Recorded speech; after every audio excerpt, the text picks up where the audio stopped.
Une société chinoise de biotechnologie liée à l'armée du pays aurait tenté de mettre en place des laboratoires de tests pour les virus aux États-Unis. Selon un expert, Pékin aurait pu l'utiliser pour collecter des données ADN sur des Américains.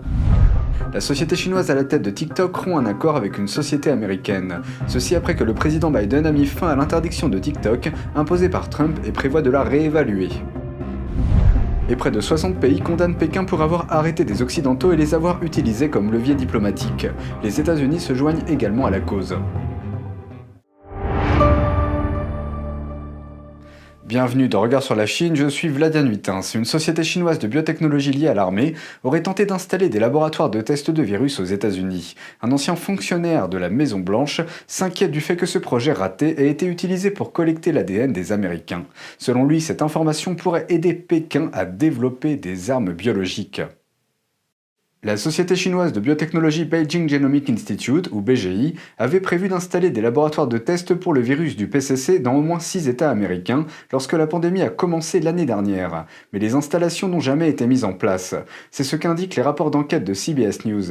Un ancien responsable de l'administration Trump avertit que le Parti communiste chinois, ou PCC, pourrait avoir utilisé la société pour collecter des données ADN sur des Américains. We put out an advisory to not only every American, but to hospitals, associations, and clinics. Knowing that BGI is a Chinese company, do we understand where that data is going? Selon un rapport de Reuters, BGI et l'armée du PCC coopèrent dans la recherche en biotechnologie, dans des domaines tels que les tests de masse sur les virus respiratoires et la recherche sur le cerveau. Le PCC parle de la stratégie de guerre sans restriction depuis des décennies. Cette nouvelle forme de guerre va au-delà de la guerre militaire conventionnelle et cherche à nuire à l'ennemi en allant jusqu'à utiliser des armes biologiques et des attaques terroristes. Le leader du PCC, Xi Jinping, a également parlé d'une communauté qui partage un même avenir pour l'humanité.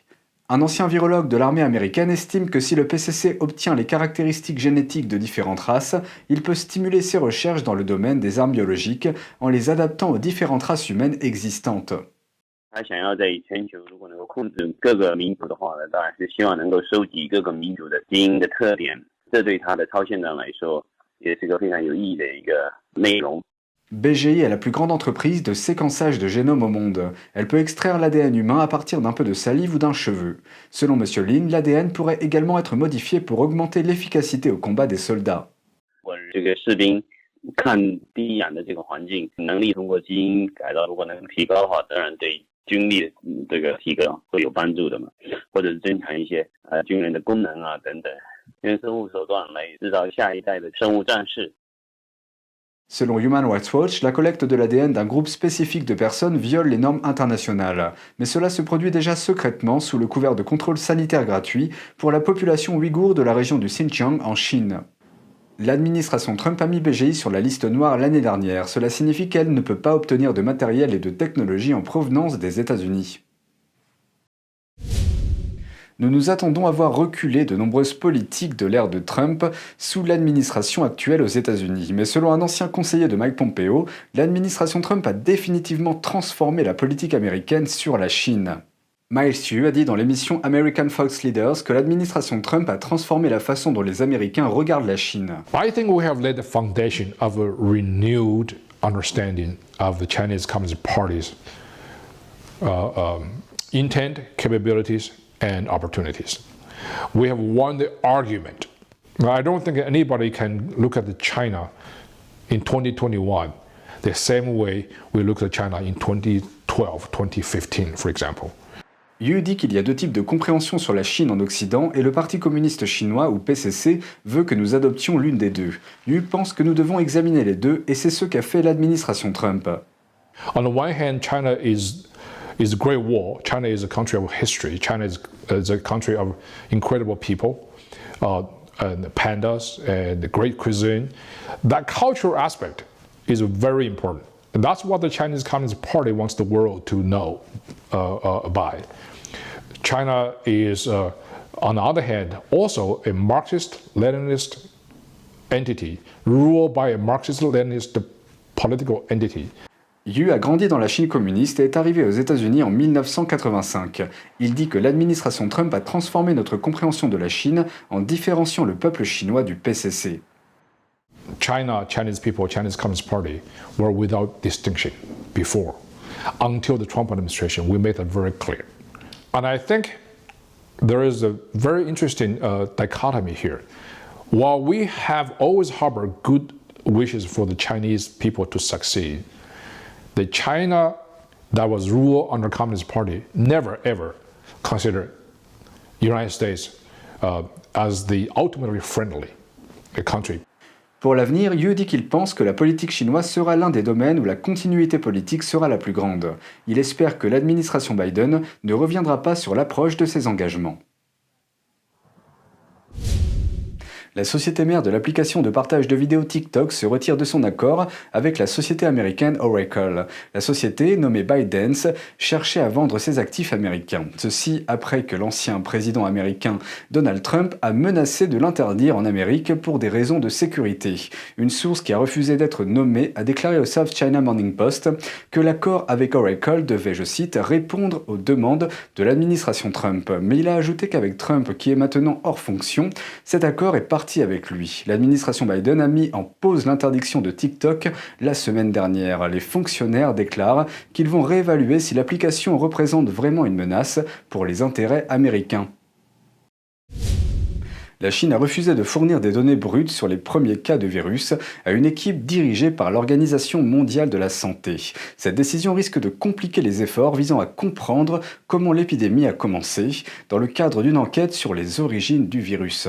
Un enquêteur de l'Organisation mondiale de la santé a déclaré que la Chine a refusé de transmettre des données brutes sur les premiers cas de Covid-19.